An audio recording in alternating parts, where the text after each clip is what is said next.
እንዴት ነው በርሶ ዘንድ አንግባባም? በአረንጓዴ ቢጫ ቀዩ በትርጓሜው አንግባባም።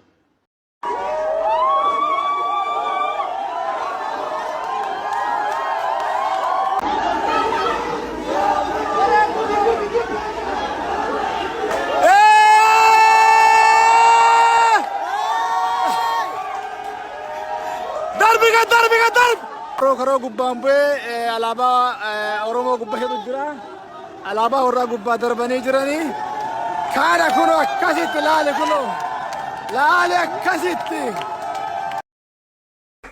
ብዙዎች ለሷ ሲሉ ራሳቸውን ሰጥተዋል፣ ደማቸውን አፍሰዋል፣ ስጋቸውን ቆርሰዋል፣ አጥንታቸውን ከስክሰዋል፣ ሀገር እንዳትደፈር መለያቸውን ለብሰው ተሰውተዋል። ዛሬም ከጠላት ጋር እየተዋደቁ ዘወትር ከፍ ብላ እንድትውለበለብ የሚያደርጉ አያሌ ጀግኖች አሉ። እንደነ ሻለቃ ኃይሌ ገብረስላሴ ያሉ አያሌ ጀግኖች በዓለም አደባባይ ክብሯን ከፍ አድርገው ሰቅለው አስቀምጠዋታል። ባለቅኔው ተቀኝቶላታል፣ አዝማሪው ገጥሞላታል፣ ዘፋኙም በእንባና በሲቃ ታጅቦ አንጎራግሮላታል።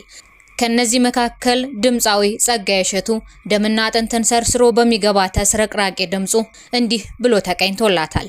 ሰንደቅ ዓላማችን ኑሪ እየመሰከርሽ ኑሪ እየተናገርሽ ሀገርና ሰንደቅ ነፃነት ከሌለ ቤት ሰርቶ ማረፊያ ወልዶ መክበድ የለ። ሰንደቅ ነሽ ሃይማኖት ዓላማችን እምነት አርማ የለሽ ዜጋ የለውም ነፃነት። አናሳፍርሽም ታሪክ ይወቅሰናል ዜጎችሽ ዋርድያ ዘብ ሆነን ቆመናል። አዕዋፋትም ይበራሉ እንስሳትም ይዝናናሉ ብርቁም ድንቁም ይደምቃሉ እንደ ቆመች ያበስራሉ በመኖሯም ይኖራሉ። የ3000 ዘመን የደም አጥንት አሻራ ምልክት የተስፋ የተድላ የዓለም ሀገር የታሪክ መስታወት ሰንደቃችን ኑሪ ኑሪ ኮርተሽ አኩሪ። የ3000 ዘመን የደም የአጥንት አሻራ ምልክት የተስፋ የጸጋ የለም ሀገር የታሪክ መስታወት ሰንደቃችን ኑሪ ኑሪ ኮርተሽ አኩሪ በማለት ዘመን በማይሽረው እንጉርጉሮው አቆለጳጵሷታል። ሌሎችም በጀግንነት ተዋድቀውላታል፣ ሞተውላታል። በአረንጓዴ ቢጫና ቀይ 3 ቀለማት አሸብርቆ ዘመናትን የተሻገረው የኢትዮጵያ ሰንደቅ ዓላማ በብዙዎች ልብ ላይፋቅ ተቀምጧል። አንግባባም? በአረንጓዴ ቢጫ ቀዩ በትርጓሜው አንግባባም። እንዴት? ዴፊኒትሊ። ይሁን እንጂ ፖለቲከኞች በሚፈጥሩት ልዩነት አንዳንዶች ትችታቸውን ሲያቀርቡ ቆይተዋል። በተለይ ደግሞ ከቅርብ ዓመታት ወዲህ ሰንደቅ ዓላማው ሊቀየር ይገባል የሚሉ ተቾች ሲያቆጠቁጡ ተስተውለዋል። ሁሉም የተሰጠውን የክልል ባንዲራ በማውለብለብ ብሔራዊ ሰንደቅ ዓላማውን ወደ ጎን ሲሉ እየተስተዋሉም ነው። በመሆኑም በአሁኑ ወቅት እየተካሄደ ባለው ሀገራዊ ምክክር ውስጥ ሰንደቅ ዓላማ አንዱና አከራካሪው ጉዳይ ሆኖ ቀርቧል። በዚህ የምክክር አጀንዳ ምናልባት አረንጓዴ ቢጫና ቀይ ቀለማትን የያዘውና ብዙዎች ስንሞት በሰንደቅ ዓላማ ጠቅልላችሁ ቅበሩኝ ያሉለት፣ ብዙዎች በዓለም አደባባይ ቆመው ያለቀሱለት፣ በአድዋ በማይጨው በካራማራና በመተማ የተሰውለት ባንዲራ እጣፋንታ ምን ይሆን የሚሉትንና ሌሎች በምክክሩ የተነሱ ጉዳዮችን የኢትዮጵያ ሰንደቅ ዓላማ ታሪካዊ አመጣጥን ጨምሮ ተያያዥ ጉዳዮችን በዛሬው መሰናዷችን እንዳስሳለን። አብራችሁን ዝለቁ። መጀመሪያ ስናስበው የኢትዮጵያን ሰንደቅ ዓላማ ለማስገባት አስበን ነበረ።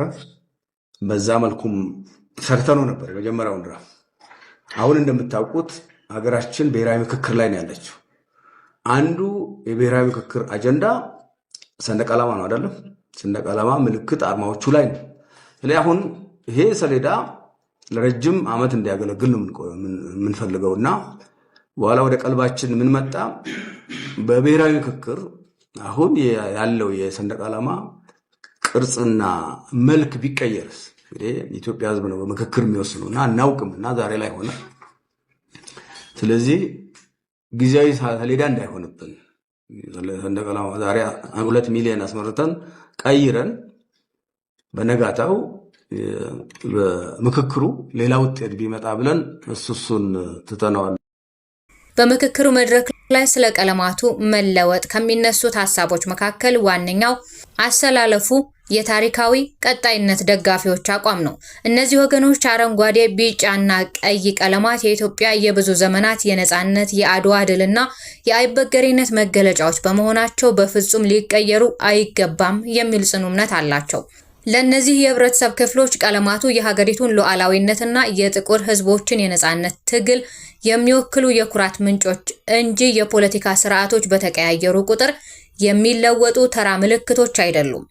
በአንጻሩ ደግሞ በሀገሪቱ የነበረውን የታሪክ ቅሬታ ሙሉ በሙሉ ለመፍታትና አዲስ ብሔራዊ መግባባትን ለመፍጠር ሰንደቅ ዓላማው ቀለማቱንም ጨምሮ ሁሉንም የህብረተሰብ ክፍል በእኩልነት የሚያስማማ አዲስ መልክ ሊኖረው ይገባል የሚሉ ወገኖችም አሉ። እነዚህ ወገኖች አሁን ባለው ይዘት ላይ የሚታዩት አለመግባባቶች ወደፊት ለሚገነባው የጋራ ሀገር እንቅፋት እንዳይሆኑ አዲስና ሁሉን አቀፍ ለውጥ ማምጣት እንደሚያስፈልግ ይከራከራሉ።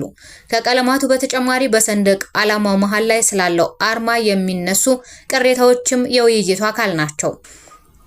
በአሁኑ ወቅት በስራ ላይ ያለው ሰማያዊ ክብና የቢጫ ኮከብ አርማ በህገ መንግስቱ የሰፈረና የብሔር ብሔረሰቦችን እኩልነት እንዲሁም በመፈቃቀድ ላይ የተመሰረተ አንድነት የሚያሳይ ነው ብለው የሚያምኑ ደጋፊዎች አሉ። በተቃራኒው ደግሞ ይህ አርማ ሰፊ ህዝባዊ ውይይትና መግባባት ሳይደረግበት የተጫነ ነው በሚል የሚቃወሙና ቀለማቱን ብቻቸውን ያለምንም አርማ የመጠቀም መብት ሊከበር ይገባል የሚሉ ወገኖችም ቁጥራቸው ቀላል አይደለም። የሀገራዊ ምክክር ኮሚሽን ራሱ የባንዲራ ቀለምን የመቀየርም ሆነ አዲስ ህግ የመደንገግ ቀጥተኛ ስልጣን የለውም። የሚነሱትን እነዚህን የተለያዩና ተቃራኒ ሀሳቦች በነጻነት ማስተናገድ፣ ማደራጀትና የጋራ ምክረ ሀሳብ ማዘጋጀት ብቻ ነው። ከዚህ ሀገራዊ ምክክር ሂደት የሚወጡት የመጨረሻ ውጤቶች በቀጣይነት በህዝብ ውሳኔ ወይንም በህግ አውጪው አካል በኩል ህገ መንግስታዊ ማሻሻያ ተደርጎባቸው የሚወሰኑ በመሆናቸው የሰንደቅ ዓላማው የወደፊት ዕጣ ፈንታ ሙሉ በሙሉ የሚያርፈው በሂደቱ ላይ በሚደረገው ህዝባዊና ፖለቲካዊ ስምምነት ላይ ነው። ውይይቱ ይህንን ብቻ አይደለም። የኢትዮጵያ ህገ መንግስት አንቀጽ 39 የብሔር ብሔረሰቦች መብት እስከ መገንጠል የሚለው አንቀጽ ይውጣ የሚሉት ቁጥራቸው ገኖ መውጣቱን ከምክክር ኮሚሽኑ የሚወጡ መረጃዎች እያሳዩ ነው። ታዲያ ከዚህ ሁሉ ጋር ተያይዞ ይቀየር እየተባለ ያለው የኢትዮጵያ ባንዲራ እንዴት መጣ የሚለውን ታሪክ መቃኘት አስፈላጊ ነው። ውድ የዝየራ ሚዲያ ቤተሰቦች ታሪክን ወደ ኋላ መለስ ብለን እንቃኛለን። አብራችሁን ሆኑ። ከብዙ ዘመናት በፊት በአፍሪካ ቀንድ እምብርት ላይ በምትገኝ በዚህች ጥንታዊ ምድር አንድ ትልቅ የታሪክ ምዕራፍ ተጻፈ። የኢትዮጵያ ሰንደቅ ዓላማ አመጣጥና ታሪክ እንዲሁ በአንድ እርምጃ በአንድ ጀንበር የተፈጠረ አጋጣሚ ሳይሆን የብዙ ሺህ ዓመታት ስልጣኔ፣ የነጻነት ተጋድሎ፣ የባህልና የሃይማኖት እሴቶች ውህደት ውጤት ነው። ምድሪቱ የራሷ የሆነ ፊደል፣ የቀን አቆጣጠርና የመንግስት መዋቅር የነበራት ጥንታዊት ሀገር እንደመሆኗ መጠን ብሔራዊ አርማዎቿም ከዚሁ ጥንታዊ ማንነቷ ጋር በጥብቅ የተሳሰሩ ናቸው። በዓለም ታሪክ ውስጥ የሰንደቅ ዓላማ አጠቃቀም እጅግ ጥንታዊ ከሚባሉላቸው ጥቂት ሀገራት መካከል ይህች ምድር ኢትዮጵያ በቀዳሚነት ትጠቀሳለች። በጥንቱ ዘመን በተለይም በአክሱም ስልጣኔ ወቅት ወታደራዊ ክፍፍሎችና የንጉሳውያን ቤተሰቦች የተለያየ ቀለምና ቅርጽ ያላቸውን አርማዎች በጦር ግንባር በታላላቅ ስነ ስርዓቶች ላይ ይጠቀሙ እንደነበር የታሪክ ድርሳናት ያረጋግጣሉ። በዚህ ዘመን የነበሩ ምልክቶች በብዛት ከሃይማኖታዊ ይዘቶችና ከንጉሳዊ ስልጣን መገለጫዎች ጋር የተያያዙ ነበሩ። በተለይም የክርስትና ሃይማኖት የመንግስት ሃይማኖት ከሆነበት ጊዜ ጀምሮ የመስቀል ምልክትና የተለያዩ ቅዱሳን ስዕላት በአርማዎቹ ላይ ጎልተው መታየት ጀመሩ። ይህም የሀገሪቱን መንፈሳዊ ማንነትና የፖለቲካ ስልጣን ትስስር የሚያሳይ ነበር። ዘመናት እየተቀያየሩ ነገስታት እየተተኩ ሲሄዱ የአርማዎቹ አጠቃቀምና ቀለማት ይበልጥ እየተቀረጹ መጡ። በዓለም ዙሪያ የታወቁ 3 ቀለማት ማለትም አረንጓዴ፣ ቢጫና ቀይ በአንድ ላይ ተጣምረው በይፋ መታየት የጀመሩት በ17ኛው መቶ ክፍለ ዘመን በጎንደር ዘመነ መንግስት ወቅት እንደነበር የታሪክ ተመራማሪዎች ያስማማሉ። በዚህ ዘመን 3ቱ ቀለማት በአንድ ጨርቅ ላይ በአግድም የተሰፉ ሳይሆኑ 3 የተለያዩ ሪባኖች ወይንም 3 የተለያዩ ሰንደቆች ሆነው ጎን ለጎን ወይም አንዱ ከሌላው በታች ይውለበለቡ ነበር። ለነዚህ ቀለማት የተሰጠው ትርጓሜም በወቅቱ ከነበረው ሃይማኖታዊ እምነትና ከተፈጥሮ መስተጋብር ጋር የተያያዘ ነበር። አረንጓዴው የምድሪቱን ለምለምነትና የገነትን ምሳሌነት፣ ቢጫው የሃይማኖትን ንጽህናና የወርቅ ምድር መሆንን፣ ቀዩ ደግሞ ለሃይማኖትና ለሀገር ፍቅር የሚከፈልን መስዋዕትነት የሚያመለክቱ ተደርገው ይወሰዱ ነበር። እነዚህ ቀለማት በህዝቡ ስነ ልቦና ውስጥ በጥልቀት ስር እየሰደዱ በመሄዳቸው በማንኛውም ማህበራዊና ሃይማኖታዊ በዓላት ላይ የጎላ ቦታ ማግኘት ጀመሩ። የእነዚህ ሶስት ቀለማት በአንድ ወጥ ጨርቅ ላይ በአግድም የመደርደርና ዘመናዊ የሰንደቅ ዓላማ ቅርጽ የመያዝ ታሪክ ግን በቀጥታ ከዳግማዊ አጼ ሚኒሊክ ዘመነ መንግስት ጋር የተያያዘ ነው። በ19ኛው መቶ ክፍለ ዘመን ማብቂያ ላይ የአውሮፓውያን ወራሪ ኃይሎች አፍሪካን ለመቀራመት በነደፉት እቅድ መሰረት የኢጣሊያ ጦር በኢትዮጵያ ላይ ወረራ በከፈተበት ወቅት ሀገሪቱን በአንድነት ሊያሰባስብ የሚችል ብሔራዊ ምልክት ማጠናከር እጅግ አስፈላጊ ሆኖ ተገኘ። አጤ ሚኒሊክ ጥቅምት 6 ቀን 1887 ዓ.ም ላይ ባወጡት አዋጅ ሶስቱ ቀለማት በአግድም ተደርድረው የወጥ ሰንደቅ ዓላማ ቅርጽ እንዲይዙ ተደረጉ። ይህ ውሳኔ ሀገሪቱ በታሪኳ ለመጀመሪያ ጊዜ በይፋ የታወቀና የተደነገገ ብሔራዊ ሰንደቅ ዓላማ እንዲኖራት አደረገ። በዚህ አዲስ ሰንደቅ ዓላማ ላይ ቀለማቱ ከላይ ወደ ታች ሲቆጠሩ ቀይ፣ ቢጫና አረንጓዴ ሆነው የተደረደሩ ሲሆን በኋላ ላይ ግን አቀማመጣቸው ተቀይሮ አረንጓዴ፣ ቢጫና ቀይ እንዲሆን ተደረገ። ይህ ሰንደቅ ዓላማ በዓለም አቀፍ ደረጃ ትልቅ ዝናና ክብርን ያገኘው ከአድዋ ጦርነት ድል በኋላ ነው። የኢትዮጵያ ጦር ዘመናዊ መሳሪያ የታጠቀውንና በሰለጠነ ወታደራዊ መዋቅር የተደራጀውን የኢጣሊያን ጦር በአድዋ ተራሮች ላይ ድል ነሳ። ይህ አረንጓዴ፣ ቢጫና ቀይ ሰንደቅ ዓላማ በጦር ሜዳው ላይ ከፍ ብሎ ይውለበለብ ነበር። ይህ ድል ለኢትዮጵያውያን ብቻ ሳይሆን በመላው ዓለም ለነበሩ ጥቁር ሕዝቦች በሙሉ የነጻነትና የኩራት ቀንዲል ሆነ። የቀኝ ግዛት ቀንበርን ተሸክመው ለነበሩ የአፍሪካ፣ የካሪቢያን እና የአሜሪካ ጥቁር ሕዝቦች የኢትዮጵያ ባንዲራ የጥቁር ሕዝብ ነጻነት፣ የአይበገሬነትና የሉዓላዊነት ተምሳሌት ሆኖ ተወሰደ። በዚህም ምክንያት በ20ኛው መቶ ክፍለ ዘመን አጋማሽ ላይ በርካታ የአፍሪካ ሀገራት ከቀኝ ግዛት ነጻነታቸውን ሲቀዳጁ ለሀገራቸው አዲስ ለሚያደርጉት ሰንደቅ ዓላማ ተመራጭ ያደረጉት እነዚሁኑ የኢትዮጵያ አረንጓዴ፣ ቢጫና ቀይ ቀለማት ነበር። ይህም በዓለም አቀፍ ደረጃ ፓን አፍሪካን ቀለማት በመባል እንዲታወቅና የጠቅላላ አፍሪካውያን አንድነት መገለጫ እንዲሆኑ አደረጋቸው። የባንዲራው ታሪክ በሂደት ላይ እያለ በሀገሪቱ የፖለቲካ ለውጦች ምክንያት በውስጡ የሚቀመጡት አርማዎች በተደጋጋሚ ተቀያይረዋል። በዘመነ መንግስታት የነጻነትና የሉዓላዊነት ምልክት ሆኖ የቆየው ሰንደቅ ዓላማ በግርማዊ ቀዳማዊ ኃይለ ሥላሴ ዘመን ይበልጥ ህጋዊና ዓለም አቀፋዊ እውቅናን አገኘ። በዚሁ ዘመን በባንዲራው መሃል ላይ የይሁዳ አንበሳ አርማ እንዲቀመጥ ተደረገ።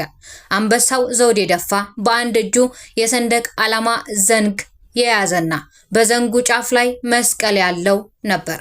ይህ ምልክት ከንጉሳዊው ስርወ መንግስት የዘር ሐረግና ከታሪካዊው የይሁዳ አንበሳ ትረካ ጋር የተያያዘ ሲሆን የሀገሪቱን መንፈሳዊ ጥንካሬና የነገስታቱን የቅቡልነት ስልጣን የሚያንጸባርቅ ነበር።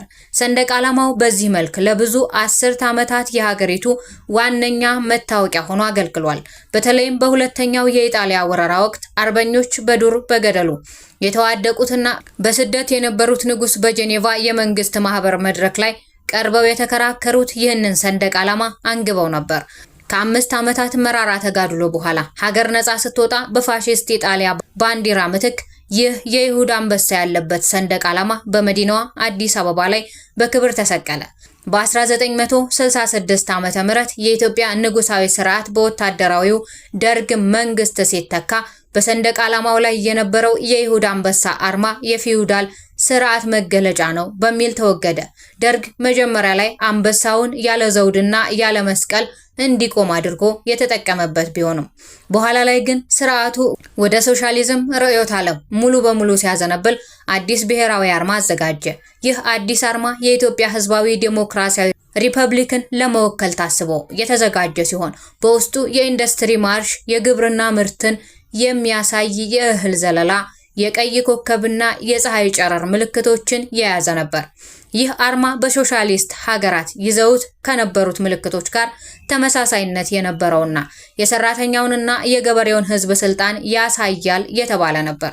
ምንም እንኳን የመካከለኛው አርማ ቢቀያየርም ሶስቱ መሰረታዊ ቀለማት ማለትም አረንጓዴ፣ ቢጫና ቀይ ግን በህዝቡ ልብ ውስጥ የነበራቸው ክብርና ፍቅር ጽኑ ስለነበር ያለምንም ለውጥ በቦታቸው ቀጥለዋል። በ1983 ዓመተ ምህረት የወታደራዊው ስርዓት አብቅቶ የኢትዮጵያ ህዝቦች አብዮታዊ ዲሞክራሲያዊ ግንባር ኢህአዴግ ወደ ስልጣን ሲመጣ በሀገሪቱ አዲስ ህገ መንግስት ተቀረጸ። በዚህ 1987 ዓመተ ምህረት በጸደቀው የኢፌዴሪ ህገ መንግስት አንቀጽ 3 ላይ ስለ ሰንደቅ ዓላማው ግልጽ ድንጋጌዎች ተቀመጡ። ህገ መንግስቱ 3 ቀለማት አረንጓዴ፣ ቢጫና ቀይ ሆኖ መሃሉ ላይ አዲስ ብሔራዊ አርማ እንዲኖረው ወሰነ። ይህ አዲስ አርማ በሰማያዊ ክብ መደብ ላይ ያረፈ ቢጫ ኮከብና ከኮከቡ የሚወጡ እኩል ቁመት ያላቸው ጨረሮች ያሉት ነው። የዚህ አርማ ትርጉም ከሀገሪቱ አዲስ ፖለቲካዊ ማህበራዊ መዋቅር ጋር በቀጥታ የተያያዘ ነው። ሰማያዊው መደብ የሰላምን አስፈላጊነት ሲያመለክት፣ ኮከቡና እኩል ቁመት ያላቸው ጨረሮቹ ደግሞ የኢትዮጵያ ብሔሮች፣ ብሔረሰቦችና ህዝቦች እንዲሁም ሃይማኖቶች ያላቸውን እኩልነትና በመፈቃቀድ ላይ የተመሰረተ አንድነታቸውን እንዲሁም ወደፊት የሚጠብቃቸውን ብሩህ ተስፋ የሚወክል ነው ተብሎለታል። ይህ በአሁኑ ወቅት በስራ ላይ የሚገኘው ሰንደቅ ዓላማ በህግ ደረጃ የጸደቀና በሁሉም የመንግስት ተቋማት፣ ትምህርት ቤቶች፣ ኤምባሲዎችና ዓለም አቀፍ መድረኮች ላይ ሀገሪቱን ወክሎ የሚውለበለብ ይፋዊ ምልክት ነው። በየዓመቱ በጥቅምት ወር መጀመሪያ ላይ የሚከበረው ብሔራዊ የሰንደቅ ዓላማ ቀን ህዝቡ ለዚህ ምልክት ያለውን ክብርና ታማኝነት የሚያድስበት አጋጣሚ ነው። ሰንደቅ ዓላማው ከቀለማቱና ከአርማው ትርጉም ባሻገር የሀገሪቱን ታሪካዊ ቀጣይነት፣ የህዝቦቿን የጋራ መስዋዕትነትና አንድነት የሚያሳይ ሕያው ምስክር ነው። የኢትዮጵያ ሰንደቅ ዓላማ በውስጡ ያለፉትን ዘመናት ውጣ ውረዶች፣ የድል አድራጊነት ታሪኮችንና የህዝቦቿን ዘላለማዊ አንድነት አምቆ የያዘ ታላቅ የብሔራዊ ኩራት መገለጫ ሆኖ ለዘላለም ይኖራል። ታዲያ ይህ አርማ አሁን ላይ ምኑ ይቀየር ይሆን? እንዴትስ ሆኖ ከህገ መንግስቱ ላይ የተጻፉት ቀለማት እና አርማው ተቀይሮ ምን አይነት ባንዲራ ሊኖር ይችላል? ምን አይነት አርማ ሀገሪቱ ሊኖራት ይችላል? የሚለው የሚታወቀው የኢትዮጵያ ሀገራዊ ምክክር ጉባኤ ካለቀና ውሳኔዎች ከተላለፉ በኋላ ይሆናል። ውድ የዝየራ ሚዲያ ቤተሰቦች የዛሬን በዚህ አበቃን። በሌላ መሰናዶ እስከምንገናኝ ድረስ ፈጣሪ ቸሩን ያሰማን።